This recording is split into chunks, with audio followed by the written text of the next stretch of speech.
যাবো এবার আমার বাপের বাড়ি। ধিং তাক তাক ধিং তাক তাক ধিং তাক তাক ধিং তাক তাক ধিং তাক তাক।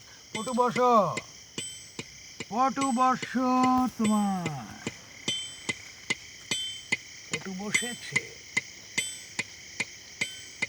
কুকুর কথা শোনে, মানুষ কথা শোনে না। কথা শুনলেও সে সেটা মানে না। বুঝায় আমি মানছি, কিন্তু আসলে সে পালনই করে না।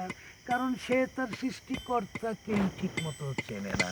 সৃষ্টিকর্তাকে আল্লাহ, ভগবান, ঈশ্বর, গড।